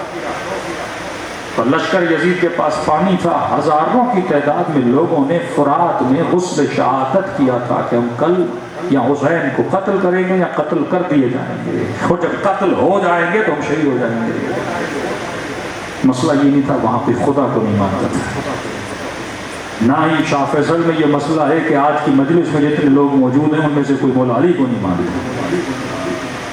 اگر یہ بولا جائے اس مجمع میں کتنے لوگ ہیں جو علی کو نہیں مانتے, شاید کوئی ہاتھ اٹھے. تو یہ ایک ڈھونگ ہے کہ شیعوں میں لوگوں کو ولایت علی منواؤ. کوئی ایسا شیعہ نہیں جو مولا علی کی ولایت کو نہ مانے. وہ شیعہ کہلاتا ہے نہیں جو علی کی ولایت کو نہ مانے. آج ایشو ہے ہی نہیں کہ کون علی کو مانتا ہے کون نہیں مانتا. یہ تو ایک ہلکا پھلکا پروپیگنڈا ہے کہ شیعوں کو شیعہ سے لڑایا جائے. اصل ایشو کیا ہے؟ آج پاکستان کے فاسق, فاجر, شرابی, بدبخت, بد کردار سے پوچھو گے نا خدا کو مانتے ہو, بہت گاڑا الحمدللہ بول کے بولے گا مانتا ہوں. کہ ہائے رینک کے جو سیاستدان ہیں سب سے پوچھو اللہ, شناز شریف سے پوچھو اللہ کو مانتے ہو الحمدللہ. اس کی بیٹی سے پوچھو اللہ کو مانتے ہو کہیں گے الحمدللہ. مسجد کے مولوی سے پوچھو اللہ کو مانتے ہو کہیں گے الحمدللہ. سب مان رہے ہیں اللہ کو, مسئلہ اللہ کو ماننے کا تو ہے ہی نہیں. اس مجمع میں جتنے لوگ ہیں سب سے پوچھو مولا علی کو مانتے ہو کہیں گے الحمدللہ. ہم ہیں شیعہ علی کی ولایت کو مانتے ہیں. مسئلہ مولا علی کے ماننے کا نہیں, مسئلہ خدا کے ماننے کا نہیں, مسئلہ محمد رسول اللہ کے ماننے کا نہیں. ایشو کیا ہے؟ حسین بھی خدا کو مانے, شمر بھی خدا کو مان رہا ہے, اور بھی خدا کو مانے, ابن سعد بھی خدا کو مانے. اب جملہ سننا امام حسین کا. امام نے کہا اے خدا حسین تجھے بھی مانتا ہے, رضا برضا وتسلیما لامرہ. حسین تجھے بھی مانتا ہے, تیرے امر کو بھی مانتا ہے. یہ لبرلزم, فیمنزم اور کمیونزم کو اگر سمجھنا چاہتے ہو نا, جو وہی کڑی ہے یزیدیت والی. لشکر یزید کیا کہتا تھا؟ وہ کہتا تھا اے خدا تجھے مانتے ہیں پر ہم نے اپنی زندگی کیسے گزارنی ہے یہ تو ہمیں نہیں بتائے گا، اپنی مرضی سے کریں گے۔ آج پورا مجمع مولا علی کو مانتا ہے۔ ایشو کہاں پر ہے؟ ایشو یہ ہے کہ مولا علی ہم تجھے تو مانتے ہیں، امام حسین ہم تجھے تو مانتے ہیں، تبھی تو آپ کی مجلس کروا رہے ہیں مولا، تبھی تو آپ پہ گریہ کر رہے ہیں، مولا آپ کو مانتے ہیں، لیکن میں نے اپنے بیٹے کی شادی کیسے کرنی ہے؟ مولا آپ انٹرفیئر نہیں کریے گا، میں نے اپنی بیٹی کی شادی شاہ فیصل میں کیسے کرنی ہے مولا یہ میں آپ سے نہیں پوچھوں گا، تو ہمیں اپنی مرضی چلاؤں گا، میں نے سر کو کیسے بنانا ہے، میں نے چہرے کو کیسے بنانا ہے مولا یہ آپ نہیں بتائیں گے، بیٹی کہاں پڑھنے جائے گی نہیں جائے گی، شادی کہاں کرنی ہے کہاں نہیں کرنی، کون سی چیز کھاؤں گا کون سے کپڑے پہنوں گا مولا اس میں آپ کا نہیں جائے، لیکن مانتا ضرور ہوں آپ کو۔ پاکستان کا مطلب کیا؟ لا الہ الا اللہ، ماشاء اللہ۔ اور اسی دن جب پاکستان آزاد ہوا انڈیپینڈنس ڈے پہ مجرے کروائے جا رہے ہیں کہ اے خدا یہ سارے حکمران یہ سیاستدان یہ سرکاری عہدیدار بیٹھے ہوئے ہیں اور اوپر بھی لکھا ہوا لا الہ الا اللہ محمد رسول اللہ، ہم تجھے مانتے ہیں لیکن ہم نے آزادی کا دن کیسے منانا ہے کہ ہم تجھ سے نہیں پوچھیں گے، یہ دوسرے ملکوں سے آئے ہوئے جو سفیر بیٹھے ہوئے ہیں نا، ایمبیسڈر بیٹھے ہوئے ہیں نا، ہم ان سے پوچھیں گے بتاؤ ہم کس طرح دن منائیں تاکہ تو خوش ہو جائے۔ مولا حسین کے جملے پہ غور کرنا، رضن برضا، حسین کی مرضی نہیں، جو تیری مرضی وہ حسین کی مرضی، وہ تسلیم لامرے، حسین تیرے امر کے سامنے تسلیم ہے، تسلیم مطلب 100% یعنی کہ 50%، کہ میں 70% اللہ کی مانوں 30% اپنی چلاؤں، مطلب 70% تیرے اندر حسینیت ہے 30% یزیدیت ہے، میں 99% اللہ کی سنوں 1% اپنی چلاؤں تو مطلب 99% حسینیت ہے 1% یزیدیت ہے۔ مسئلہ انبیاء کیا تھا؟ مسئلہ امام حسین کیا تھا؟ آج کسی جوان نے کہا مولانا ہم ٹی وی چینل کھولتے رمضان میں تو 4 مولانا حضرات بیٹھے ہوتے ہیں، ایک شیعہ 3 غیر شیعہ، جو غیر شیعہ ہیں وہ شیعہ سے زیادہ علی کے فضائل پڑھتے ہیں، یعنی کہ مسئلہ علی کے ماننے کا نہیں ہے، سب کچھ ماننے کے بعد بھی پوچھو گے نا افضل کون ہے وہ پھر بھی علی کو 4تھے نمبر پہ رکھے گا۔ آج کہتے ہیں ہاں اہل بیت رسول کو مانتے ہیں، اہل بیت کی نہیں مانتے، خدا کو مانتے ہیں اللہ کے حکم کو نہیں مانتے، علی کو مانتے علی کے حکم کو نہیں مانتے، امام زمانہ کو مانتے پر حکم امام کو نہیں مانتے۔ یہی یزیدیت اور حسینیت کا فلسفہ ہے نا، جب تک تو مقام تسلیم پہ نہیں آتا، جب تک تو 100% خدا کی نہیں مانتا، جب تک تو حکم حضرت علی کو نہیں مانتا، جب تک تو حکم خدا کو نہیں مانتا۔ آج مسئلہ خدا کی خدا بندی کا نہیں ہے، مسئلہ حکم خدا کا ہے۔ یہ کہنا بڑا آسان ہے پاکستان میں مطلب لا الہ الا اللہ کا، لیکن فائدہ کیا کہ حکم خدا کو اجرا نہ کر سکو، حکم خدا کو پامال کیا جائے۔ یہی امام حسین کا مسئلہ تھا کہ اگر کوئی امیر شام کی توہین کرتا نا اس کا سر قلم کر دیا جاتا تھا، جس طرح آج ہمارے ملک میں ہو رہا ہے، اداروں کی توہین کرو سر قلم، عدالت کی توہین کرو سیدھا جیل میں، لیکن برملا خدا کی توہین کی جائے، شریعت کی توہین کی جائے، حکم خدا کی توہین کی جائے، مطلب جتنی غیرت ہمیں اصحاب کی توہین پر، جتنی غیرت ہمیں رسالت کی توہین پر، جتنی غیرت ہمیں اپنی ذات کی توہین پہ آتی ہے اتنی خدا کی توہین پہ نہیں آتی۔ امام حسین کربلا گئے کہ حسین کو رب کی توہین نامنظور ہے اور اس کی عزت کی بقا کے لیے حسین اپنی جان دینے کے لیے تیار ہے۔ کیا پروپیگنڈا کیا دشمن نے! یہ واقعاً بندہ جملے جا کے امام حسین کے ذریعے کے سامنے ادا کرتا ہے، لیکن 5 منٹ سوچے کہ میری اوقات کیا ہے کہ میں حسین کے ذریعے کے سامنے کھڑا ہو کے یہ جملے بولتا ہوں، کہیں امام حسین کی توہین میں نہیں آ رہا کہ میں امام حسین کی ذریعے کے سامنے، مولا علی کی ذریعے کے سامنے کھڑے ہو کر یہ کہوں اشہد انک قد اقمت الصلاۃ وآتیت الزکاۃ وامرت بالمعروف، مولا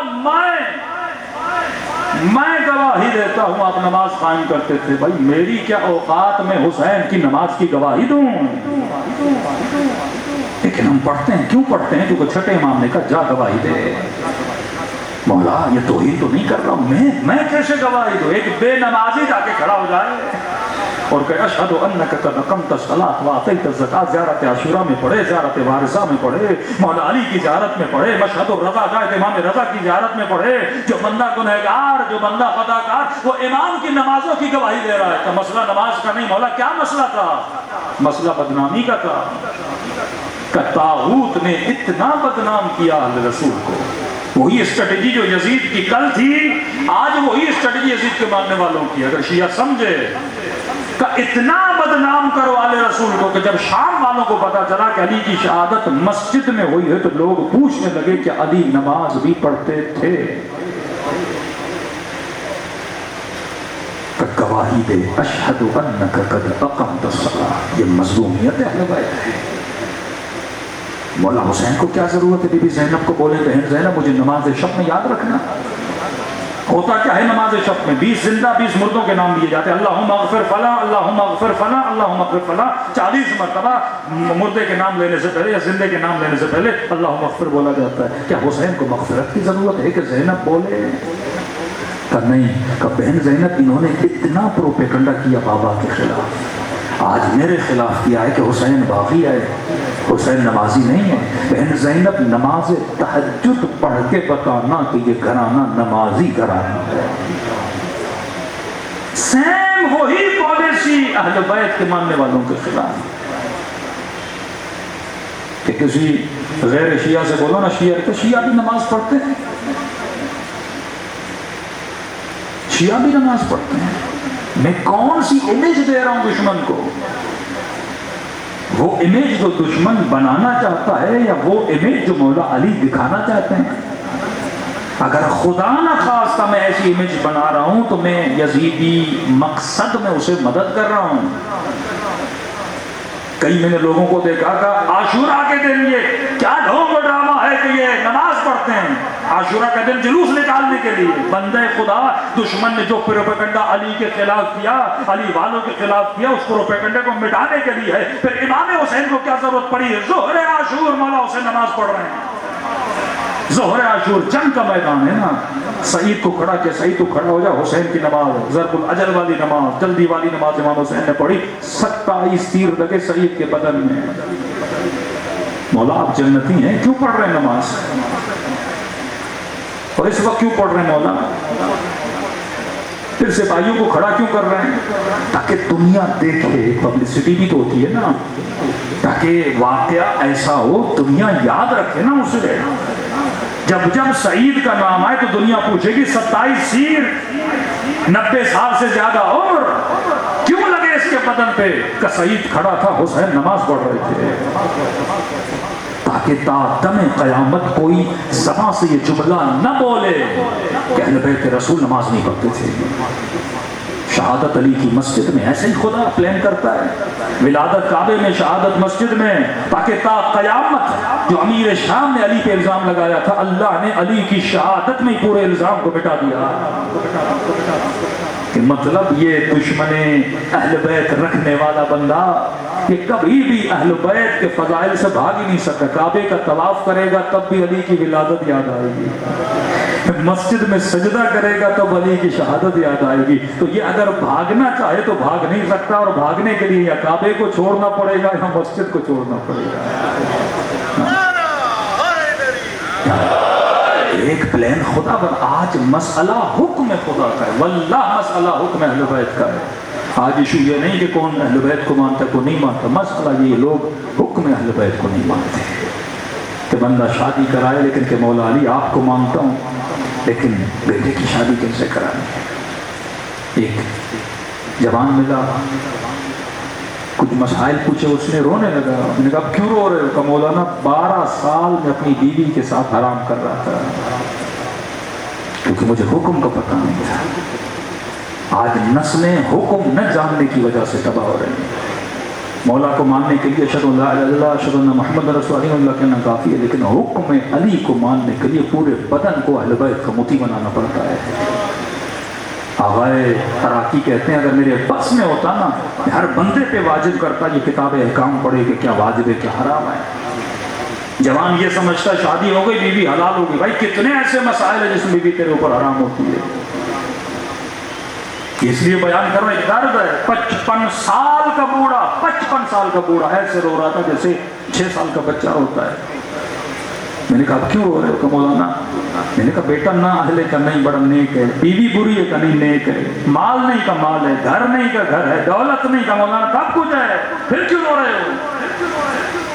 کہ مولانا میں نے گناہ کیا تھا جوانی میں, توبہ بھی کی, کربلا گیا بہت رویا, مولانا نادان تھا پتہ نہیں تھا, مشہد الرضا گیا رویا, میں سمجھا میں نے توبہ کی معاف ہو گیا, آج مجھے حکم کا پتہ چلا ہے. میں نے کہا کون سا گناہ کا شرم آتی ہے بتاؤں. فقہی مسئلہ ہے, احکام کی کمی آج ہم سمجھتے ہیں احکام صرف مولانا کو پتہ ہونا چاہیے. میں نے کئی مولا کے ذاکرین کو دیکھا, کربلا میرے ساتھ گھومتے تھے قافلوں میں, میں نے بولا ان کو انگوٹھی پہنی, لوکٹ پہنی ہے, سینے میں مولا علی کا نام پہنا ہے. میں نے کہا وضو ہے کا نہیں. میں نے کہا بغیر وضو کے علی کا نام, اہل بیت کا نام بدن پہ لگانا حرام ہے.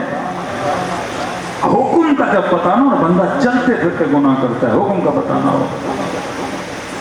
تسلیما لامر, کیوں؟ کیونکہ لا معبود سوا یا غیاث المستغیثین, یہاں تعمیل حکم کے لیے اللہ نے تجھے پیدا کیا. میں نے کہا بتا تو صحیح تم نے کون سی خطا کی؟ کہ مولانا بس ایک گناہ کیا, قوم لوط والا گناہ. اور آج پتہ چلا اگر مرد یہ بدکاری کرے نا, تو جس کے ساتھ یہ بدکاری کی جاتی ہے اس کی بہن اس پر ہمیشہ کے لیے حرام ہو جاتی ہے. کہ حکم کو پتہ نہیں تھا, میں نے نکاح کر لیا, 55 سال کا ہو گیا, صاحب اولاد ہوں, اب بیوی کو کیا بولوں, اولاد کو کیا بولوں. توبہ تو میں نے کی ہے, کہ پریشانوں میں نے اپنی زندگی کو تباہ و برباد کر دیا. تیری سلیکشن اور تیرا ریلیکشن یہ حکم الہی کے مطابق ہونا چاہیے. بیٹا ڈاکٹر بن گیا, 6 مہینے میں بیٹی کی طلاق ہو گئی. بچوں کو انجینئر بناؤ, ڈاکٹر بناؤ. ڈاکٹر بناتے ہو پیسے کمانے کے لیے, انجینئر بناتے ہو پیسے, ایک ہنر ہے, ہنر کے آنے کے بعد پیسہ آتا ہے. لیکن اگر احکام کا پتہ نہ ہو, زندگیوں میں سکون تباہ ہو جاتا ہے. سیدہ زینب زندان شام میں بھی احکام بتاتی رہی. امام موسیٰ کاظم کی بیوی احکام بتاتی تھی. آج ہر شیعہ گھر میں جو خاتون ہے اسے حکم نہیں پتا. بھائی باپ سے زیادہ ماں کی ذمہ داری ہے. عباس بنے علی کا کمال بھی ہے, لیکن اس سے زیادہ ام البنین کا کمال ہے. کہ کیسی تربیت ہے کربلا کے بچوں کی. کربلا 2 تربیتوں کا میدان ہے, ایک وہ لشکر جس کو بنو امیہ نے تربیت دی, ایک وہ لشکر جس کو علی کے گھرانے نے تربیت دی. بنی امیہ کی تربیت کے نتیجے میں یزید نکلا, اور علی کی تربیت کے نتیجے میں عباس و حسن و حسین نکلے. آج عقل سے سوچو, میں اپنے بچے کس کے حوالے کروں؟ بنی امیہ کے حوالے کروں کہ اپنے بچوں کو آل رسول کے حوالے کروں, جن کی تربیت ہیرے بناتی ہے, جن کی تربیت جنتی. ارے اپنے بچے تو چھوڑو, ان کے در کا غلام بھی کبھی قمر بن کے نکلتا ہے, کبھی فضا بن کے نکلتے ہیں. یہ مقام ہے اہل بیت علیہ السلام. آج حکم کی کمی ہے. واللہ آج ایک سادہ سا متقی اور پرہیزگار آدمی کسی مومن کی شادی میں نہیں جا سکتا. تو 5 منٹ کے لیے سوچو, حجت خدا امام زمانہ. ہم نے صرف سمبلک شیعہ بن گئے نا, کہ مولانا میرے گھر کے چھت پہ علم ہے, تو مطلب یہ گھر کس کا ہے؟ علی والے کا گھر ہے. علم کیوں لگایا تھا؟ سوال کا نشانی ہے کس کی؟ عباس کی. بھائی تو اور بھی تھے. اتنا مقام خدا نے غازی کو کیوں عطا کیا؟ بھائی تو اور بھی تھے, وہ بھی مولا حسین کے بھائی تھے, ان کے اندر بھی قربانی کا جذبہ تھا. کہ نہیں, عباس نے ادب کی انتہا کر دی, وفا کی انتہا کر دی.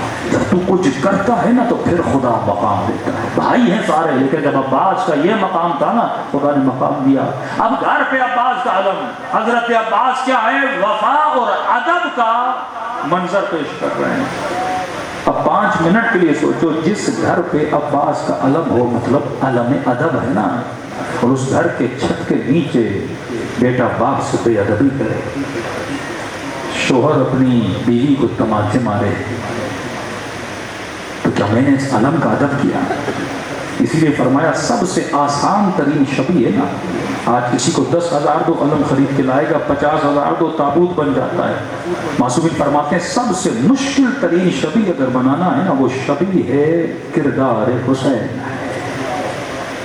اگر مولا حسین کو عباس کی ضرورت تھی تو کیا تیرے امام زمانہ کو کسی عباس کی ضرورت نہیں، کسی حبیب ابن مظاہر کی ضرورت نہیں؟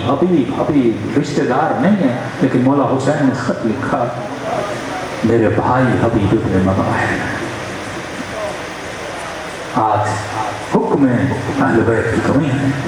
جب ہمارے بزرگوں نے کوئی تنظیم بھی بنائی تو اس کا نام بھی رکھا تحریک نفاذ فقہ جعفریہ، نفاذ فقہ جعفریہ، یعنی لوگوں کے اوپر فقہ اہل بیت کو نافذ کیا جائے۔ جب تک فقہ نافذ نہیں ہوتی نا، تب تک کوئی بندہ مقام تسلیم تک نہیں پہنچتا۔ وہ کریم ہے، کریم کا کام ہے عطا کرنا۔ فرمایا تمہارے نیاز کی دیگیں بھی اتارتے ہو نا، ایک ایک دانے کا حسین تجھے حساب دیں گے۔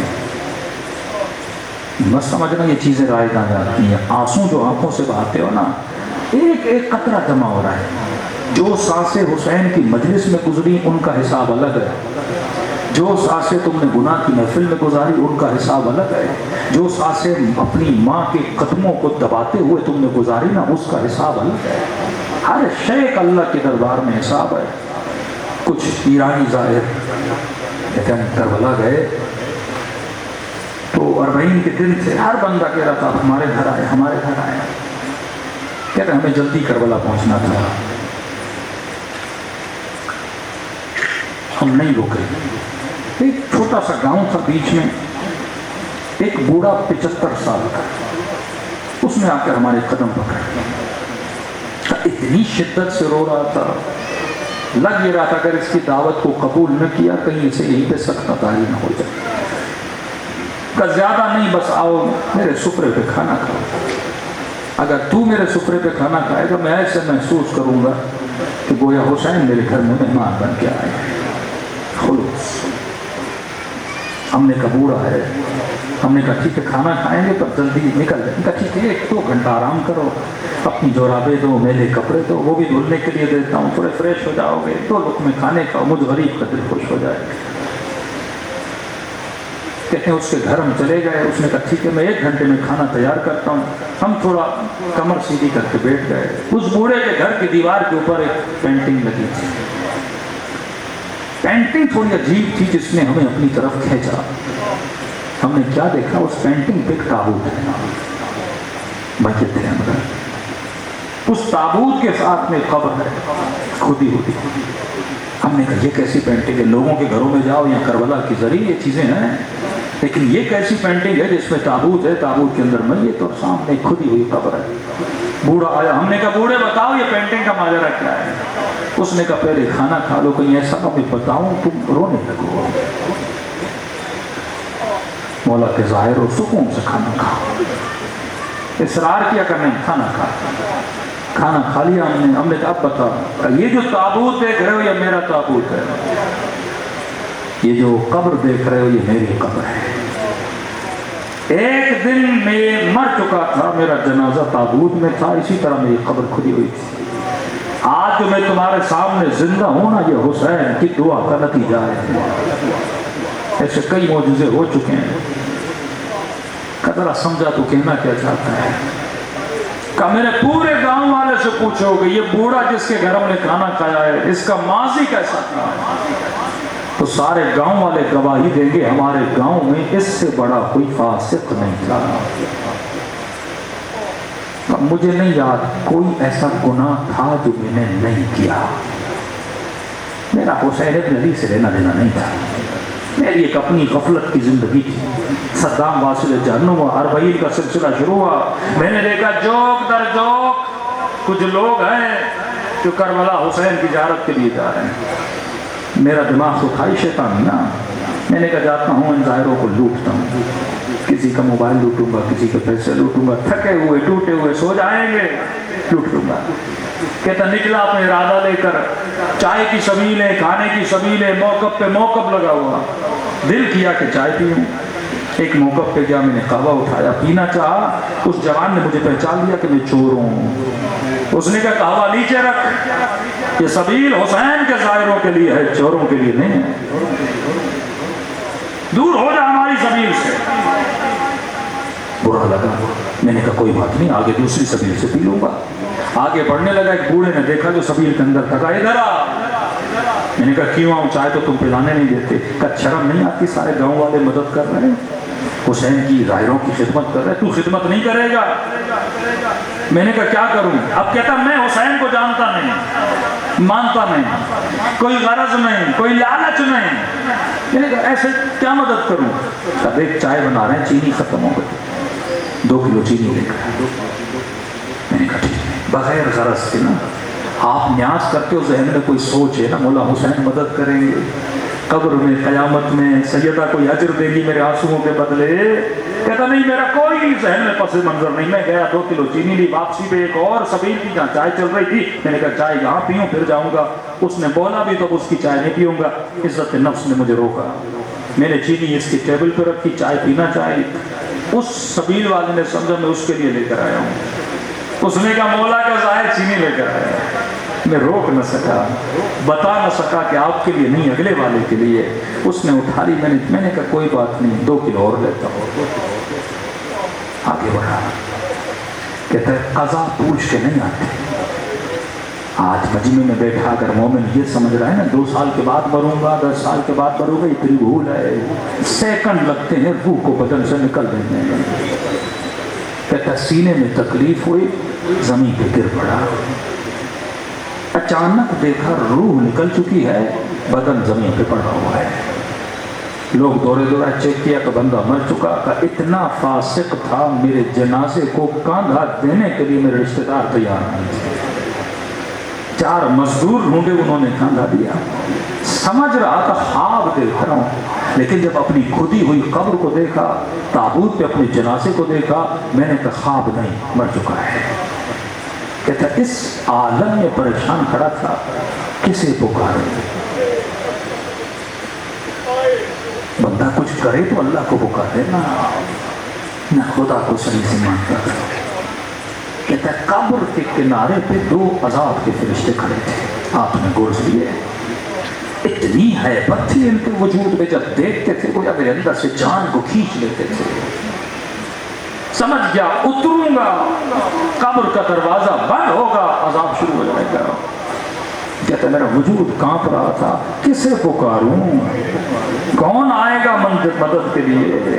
اتنے میں میرے پیچھے سے ایک میٹھی سی آواز آئی، اور آواز میں ملائکوں کو مخاطب کیا، اے ملائکۃ اللہ، میرے دوست کو ڈرا کیوں رہے ہو؟ میں نے کہا کون ہے اس عالم میں مجھے اپنا دوست کہہ رہا ہے؟ کہتا ہے مڑ کے دیکھا تو ملائکوں نے بڑے ادب سے اسے جھک کے سلام کیا اور کہا السلام علیک یا ابا عبداللہ الحسین، حسین شہید کربلا۔ حسین نے مجھے اپنا دوست کہا، کہ مجھ سے زیادہ ملائکوں نے تعجب کیا، کہ مولا یہ رہا اس کا نام اعمال، دور دور تک آپ کے کردار کس کے اندر خوشبو نہیں، یہ آپ کا دوست کیسے بنا؟ امام نے کہا اگر دوست نہ ہوتا میری سبیل پہ 2 کلو چینی نہ دیتا۔ کون دیتا ہے بے غرض کسی کو کوئی چیز؟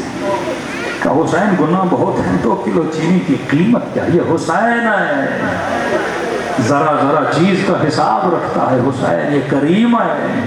عجیب جملے اس بوڑھے نے کہے کہ سننے والے ایرانی سارے ظاہر رونے لگے، کہ اتنے کریم ہیں، ہمیں پتہ نہیں تھا مولا حسین کا۔ امام نے کہا 2 کلو چینی کے اندر جتنے چینی کے دانے تھے، ہر دانے کے عوض اس کا 1 گناہ مٹا دو۔ کہ مولا مٹا دیے، اب بھی گناہ بہت ہیں۔ کہا 2 کلو لینے گیا تھا، لی نہیں تھی۔ اگر تو کربلا جانے کی نیت کرے، بیچ میں مر جائے نا، ثواب لکھا جائے گا، آیا تو تھا نا، نیت تو کی تھی نا۔ امام نے کہا دانوں کو کاؤنٹ کرو، ہر دانے کے بس۔ کہنے لگے مولا حسین اب بھی گناہ بہت ہے۔ بوڑھا رو کر اپنا سر پیٹ کے کہنے لگا جب یہ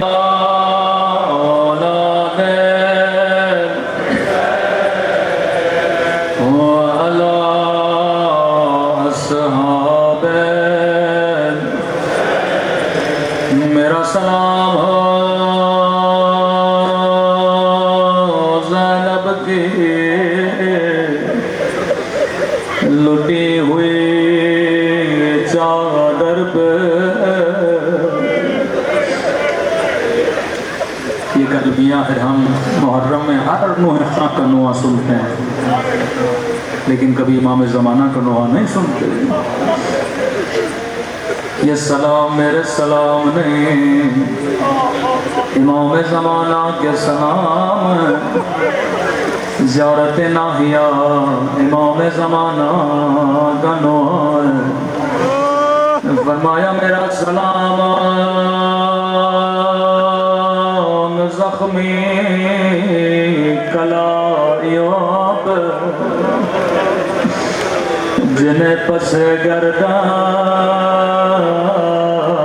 باندھا گیا تو کربلا میں بڑے مصائب آئے لیکن امام زمانہ نے اس منظر کو سلام کیا ہے. کیوں سلام کیا؟ کوئی ایسی مصیبت مولا کو یاد آئی ہوگی نا. فرمایا 11 محرم کو زینب سے گرے جیسے عباس گرے تھے. شاید کوئی بچہ کہ مولانا یہ آپ نے کیا پڑھ دیا؟ عباس کے بازو سلامت نہیں تھے، زینب کے تو بازو سلامت. امام زمانہ نے فرمایا میرا سلام میری ان پھوپھیوں پہ جن کے بازو ان کی گردنوں سے بندھے تھے. زینب ایسے گرے جیسے عباس گرے تھے. اگلا سلام بڑا درد بھرا سلام ہے. فرمایا میرا سلام ہو ان ننے سے رخساروں پر جن کا رنگ بدلتا رہا. یہ نہیں کہ بدل گیا بلکہ بدلتا رہا. کبھی شمر کے تماچوں نے رنگ نیلا کیا، کبھی ظالم کے تماچوں نے رنگ کالا کیا. فرمایا مومن تو پانی روتا ہے لیکن تیرا امام زمانہ خون روتا ہے. اگلا سلام بڑا درد بھرا سلام ہے. فرمایا میرا سلام ان پھٹے ہوئے زخمی ہونٹوں پہ، میرا سلام ان زخمی ہونٹوں پہ جن پہ ظالم چھڑی مارتا رہا. امام زمانہ وہ ہونٹ آپ کو یاد ہے لیکن میرا سلام ہو ان ننھی سی آنکھوں پہ جو یہ منظر دیکھ رہے تھے. اللہ کسی بچی کو بابا کی کٹی گردان نہ دکھائے.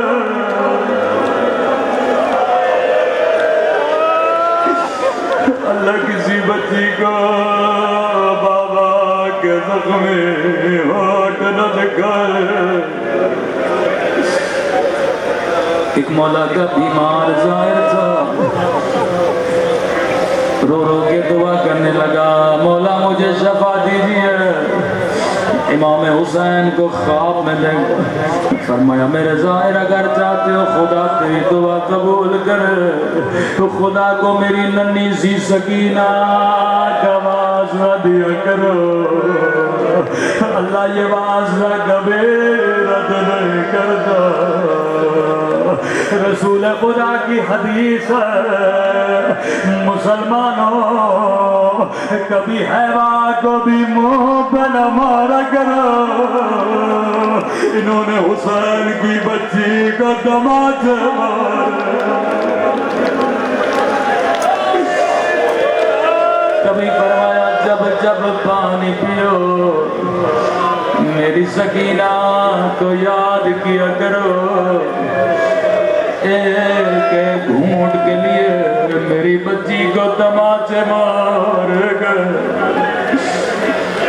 ایک مومن بی بی سکینہ کے مسائل میں بہت رو رہا تھا۔ میں نے کہا پہلے بھی میں نے آپ کو روتے دیکھا لیکن اب آپ زیادہ روتے ہیں۔ کہنے لگا مولانا پہلے اللہ نے مجھے بیٹی کی اولاد نہیں دی تھی، لیکن جب سے گھر میں بیٹی پیدا ہوئی مجھے سمجھ نہیں آتے مولا سجاد نے کیسے برداشت کیا۔ سب صاحب اولاد مختصر روایت ہے، بڑی سخت روایت ہے، بس قبولیت دعا کے لیے۔ کسی نے امام سجاد سے کہا مولا سب سے زیادہ آپ کو تکلیف کہاں ہوئی؟ خون روتے تھے میرے مولا۔ جب جب پوچھا جاتا تھا کبھی نہیں کہتے تھے کربلا، کبھی نہیں کہتے تھے کوفہ، جب بھی پوچھا جاتا تھا رو کے کہتے تھے شام شام شام۔ مولا شام کے کس منظر نے آپ کو سب سے زیادہ رلایا؟ رو کے کہتے تھے شام اور شرابی کا دربار۔ آیت اللہ شیرازی کہتے ہیں اگر شیعہ اتنا سنے کہ شرابی کا دربار اور علی کی بیٹی اس کے رونے کے لیے کافی ہے۔ مومن نے کہا مولا دربار میں ایسا کیا ہوا جو بازار میں نہیں ہوا؟ دربار میں ایسا کیا ہوا جو کربلا میں نہیں ہوا؟ سنیں گے مولا کے جملے۔ مولا دربار میں کس چیز نے آپ کو رلایا؟ روکے گا ایک رسی تھی، اس رسی نے سجاد کو خون رلایا۔ مولا اس رسی میں ایسا کیا تھا؟ فرمایا ایک رسی تھی اور 18 گردن تھے۔ قدیمی مومنوں ذرا سوچ کے رونا، ایک رسی تھے 18 گردن تھے۔ اے مومن کسی کا قد بڑا کسی کا قد چھوٹا، میں جب کمر کو سیدھا کرتا تھا سکینہ کی آواز آتی تھی بھیا سجاد میرا گلا گھٹ رہا ہے، کی آواز آتے تھے بابا بابا۔ جس طرح تو رکوع میں کھڑا ہوتا ہے، میں پورے سفر میں رکوع کی حالت میں رہا، کہیں کسی بچے کا گلا گھٹ نہ جائے، لیکن اس منظر نے بھی مجھے اتنا نہیں رلایا۔ یزید نہیں اپنے تخت پہ بیٹھا، کلہی نے سب سے پہلے قیدی بیویوں کو دیکھنا شروع کیا۔ اے یزید تو اندھا ہو جاتا پر کبھی علی کی بیٹیوں کو نہ دیکھتا۔ یہ وہ بیویاں ہیں جن کی ماں کا جنازہ بھی رات میں نکلا تھا۔ کلہی کی نگاہ ننھی سی سکینہ پہ پڑ گئے، جیسے سکینہ کو دیکھا نا وہ ظلم کیا جس کی مثال تاریخ میں نہیں ملتی۔ جیسے بچی کو دیکھا کلہی نے سوال کیا بچی بتا تیرا نام کیا ہے؟ اب روایت کے جملے بڑے سخت ہیں۔ 4 سالہ بچی سے کہا بتا تیرا نام کیا ہے؟ راوی کہتا ہے بچی کے ہونٹ ہلے پر آواز نہیں نکلے۔ دوبارہ کا بتا تیرا نام کیا ہے؟ کہا ہونٹ ہلے پر آواز نہیں نکلے۔ تیسری مرتبہ غصے میں کہا مجھے جواب کیوں نہیں دیتے؟ امام سجاد کی آواز آئی لئی بچی بتا تو رہی ہے لیکن گردن کی رسی بڑی تنگ ہے۔ بچی کی آواز کیسے نکلے؟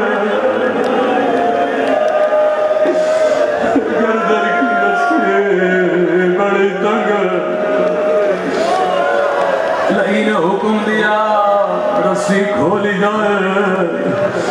دھیمی سی آواز میں کہا میرا نام سکینہ ہے۔ لئی نے غور سے بچی کو دیکھا، کیا دیکھا کانے بھی زخمی ہے، رخساروں پہ نیلے نشان ہے، بچی کے ہونٹ بڑے خشک تھے۔ لئی نے کہا سکینہ تیرے چہرے سے لگتا ہے تو نے کئی دنوں سے کچھ کھایا نہیں۔ بچی نے کہا بھیا سجاد جواب دوں؟ سکینہ جواب دے کہ قیامت کے دن یہ نہ کہے ہم نے پوچھا تھا، پر بچی نے بتایا نہیں تھا۔ کہنے لگی نہیں میں نے کئی دنوں سے کچھ بھی نہیں کہا۔ اب کوہرام بپا ہوا۔ سکینہ یہ بتاؤ جب تجھے بھوک لگتے تھے تیرا بابا تجھے کیا کھلاتا تھا؟ بچی کو بابا کی یاد آ گئی، رو کے کہنے لگے جب جب بھوک لگتی تھی بابا مجھے گھٹنے پہ بٹھاتا تھا، اپنے ہاتھوں سے کھجور کھلاتا تھا۔ کہ سکینہ میرے قریب آ میں تجھے کھجور دوں گا۔ ننھی بچی ننھے قدم اٹھائے، پورے دربار میں کوہرام بپا ہوا۔ لئی نے حکم دیا تشت بلایا جائے۔ مولا فرماتے ہیں رب تشت میں کھجورے رکھ دیتے۔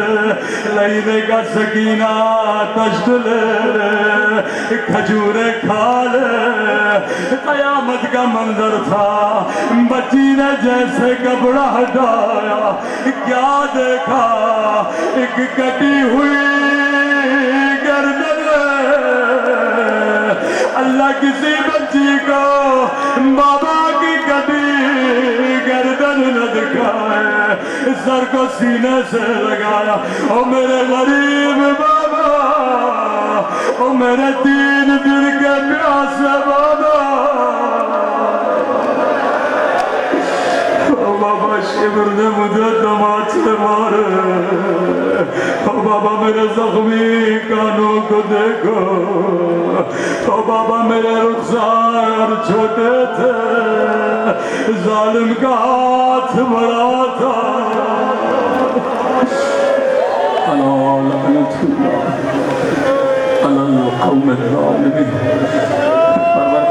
تجھے سکینہ کی یتیمی کا باعث، تجھے زینب کی اسیری کا باعث، تجھے آپ کے رونے کا باعث، ہم سب کو قبر و قیامت کے رونے سے بچا۔ تجارات کے متمنی انہیں جارت بمعرفت مولا حسین نصیب فرما۔ ماتم حسین۔